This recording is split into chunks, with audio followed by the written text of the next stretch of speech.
Hello and welcome back to newworldmmo's Fishing School. Today's topic is about prioritizing fishing perks so we can figure out the best in slot fishing gear. Surprisingly, it isn't just a complete set of vengeful fisherman's gear with one specific legendary pull. But before we can talk about the best in slot gear, we need a way to score everything. And to come up with that, we need to define some sort of criteria first. Now our primary goal is going to be fishing for profit. And under most circumstances, the rarer the fish, the higher the value. Now, it doesn't mean every legendary fish is worth a ton and you should immediately set off on an adventure to fish for them exclusively. It isn't that easy, and if you watch my legendary fish guide, you will learn that a lot of them are completely worthless. Now this video isn't about profiting, so let's not get too carried away on that topic, but there are a few things to keep in mind, as coin making does seem to be a major problem, and everyone is looking for a golden ticket. But unfortunately, fishing is not a golden ticket. There's not a single fish that's going to make us rich. Profiting with fishing is a volume game. The more you catch, the more you make. You'll want to evaluate your trading post each day before you go out fishing, that way you can see what's in short supply.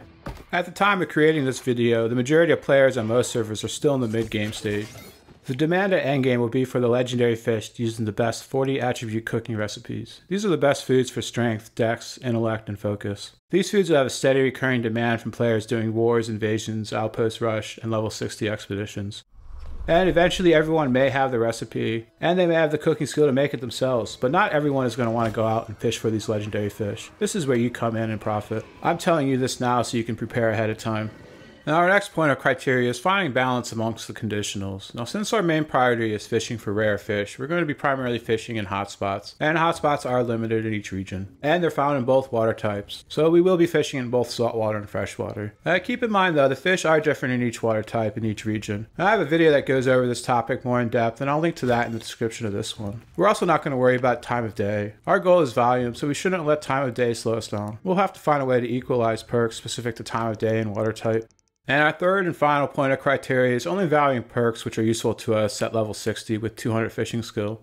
Since our goal is to figure out the best in slot gear, we can only measure what is of value for us at this level and skill cap. So to summarize our criteria, our fishing target is rare fish in both water types at any time of day, and we're only interested in the perks that benefit us at endgame fishing. Basically a well-balanced for-profit build is our goal here. Now even though our emphasis is on rarity, we also still need a good chunk of size boosting, as the size of the fish affects the salvaging yield. For example, you have a 100% chance of successfully salvaging cod eyes from any sized cod. However, if it's a large cod, you'll get 2 eyes, and if it's medium, you get either 1 or 2, and if it's a small cod, you only get 1 eye. This effectively makes large cod twice as valuable as small cod. You know, gear may be more on the static side, but you always have the luxury of being flexible with your baits. So use whatever works best for whatever fish you're trying to target. Size bait may be a better option than rarity if you're trying to target an uncommon fish in a 2-star hotspot. So I'm going to value rarity and size equally, since our well-rounded goal of fishing for profit will require us to catch uncommon, rare, and legendary fish. But when we catch uncommon and rare fish, we really want them to be big ones. That way we get more salvaging yield from them. But if your target is exclusively treasure chest or legendary fish, just go all in on rarity. Size makes no difference for treasure chests or legendary fish. The roll for rarity is actually done first, then the roll for size happens, but only when it's needed.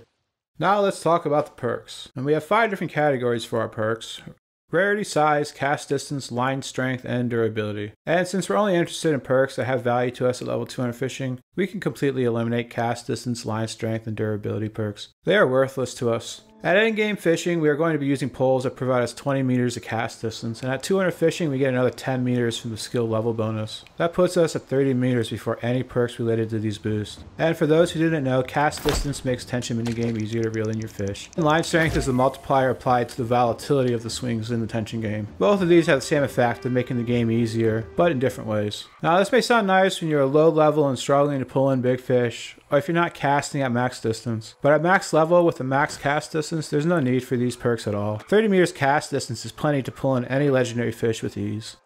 This leaves us with just the rarity and size boosting perks, of which we have 2 subtypes: conditional based and general purpose. Conditional ones only work under specific conditions for it. The general purpose ones are always active. Now for rarity boosting perks, we have Lucky Waters, which at its best gives us our rarity roll a large boost under all conditions. We also get Lucky Day and Lucky Night, which also give us a large rarity roll at its best, but only during those specific times of day. Now at first glance, the time of day ones may seem less appealing since they only work half the time. This is because our initial instinct is valuing this large boost in both of them as being the same value. However, this is not the case at all. Let's look at the actual numbers. Our Tier 3 General Purpose Large Boost Lucky Waters is a boost of about 20%, but our Tier 3 Conditional Time of Day Large Boost is actually a massive 75%. Now sure, these are worthless half the day, but the other half the day, paying out almost 4 times the bonus as the General Purpose one.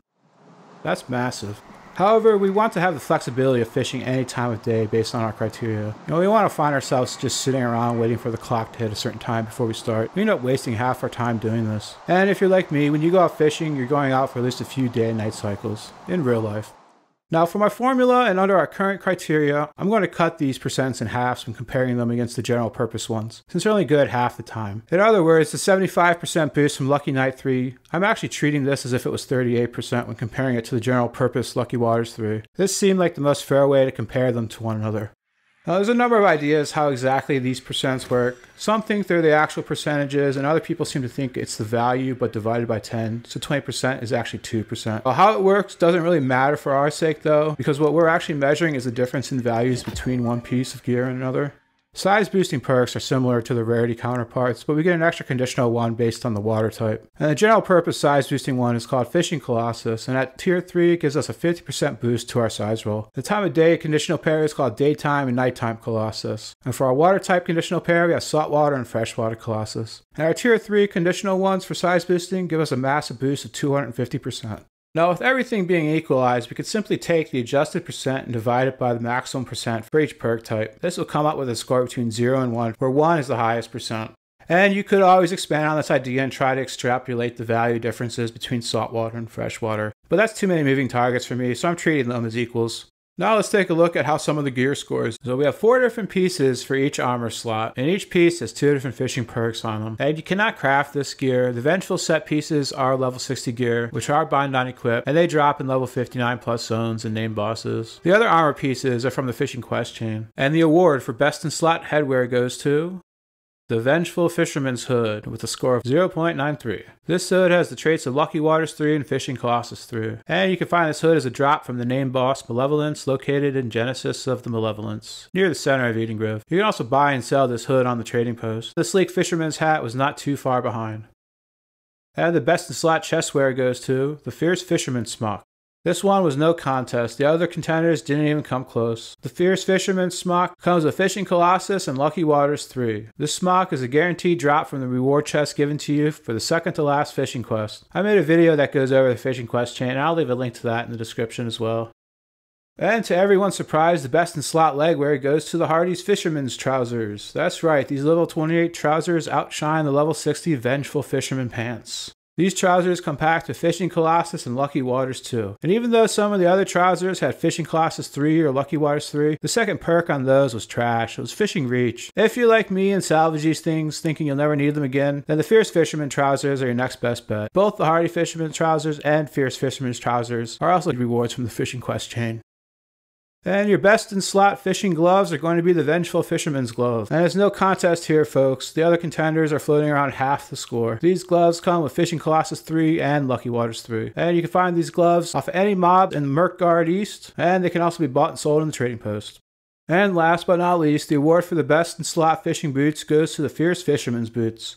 These boots come equipped with Lucky Waters and Fishing Colossus 3. A close contender to these are the Sleek Fisherman's Boots. Both the Fierce and Sleek Fisherman's Boots are Fishing Quest chain rewards, but they're not guaranteed drops. You have a chance of getting either boots or gloves from each of these quests. And if you're like me and finish the fishing quest chain without getting any boots, then the Vengeful Fishing Boots are going to be your only option. Chance to drop off any level 59 plus mob in Murkgard East. And it can also be bought and sold on the trading post. Alright, let's talk about the legendary fishing pole. If you didn't already know, the legendary fishing pole is the last reward you get from the fishing quest chain.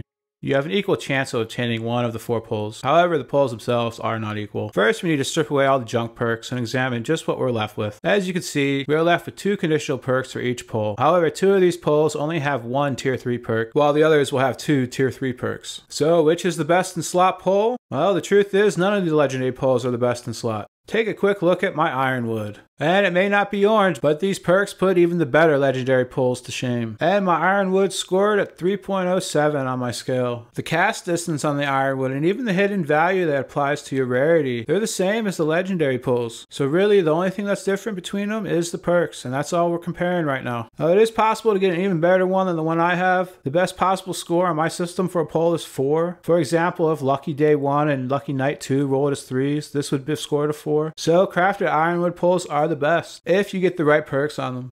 And some of you have been asking if gear score makes any kind of difference with pulls, and it doesn't. It doesn't affect the cast distance or the rarity boost. And since we're talking about best in slot, we can't just stop at one pull. The game is clearly favoring the conditional perks. So our best, thus most efficient solution is going to be having specialized pulls depending on the water type and time of day that we cycle between. And if you're exceptionally lucky, you can cover these 4 conditionals with just 2 pulls. I'm dubbing these the absolute best in slot fishing pulls in the game. And your chance to obtain these is going to be ridiculously low. So if you do get one of them, please share a screenshot so we can all drool over it. With these 2 pulls, you would just switch based on the time of day, and they would work in both water types. These 2 pulls will give you plus 200% rarity, 75% from the perks, and 125% from the hidden pull bonus, as well as plus 500% size boost for each water type. And if you're not that lucky, that's okay. You can still accomplish the same goal, but with 4 pulls. And they would look something like this. And for this set, you would pick the pull for the water type and time of day. And there you have it, my best in slot fishing gear, based on my fishing perk priority scoring system. If you have any questions about today's topics, please leave them in the comments below. I'll answer what I can and make videos that cover the most popular questions. If I missed your questions on a previous video, it's okay to leave it again on this one. I don't mind. Thank you again for all the support, everyone, and I'll see you next time.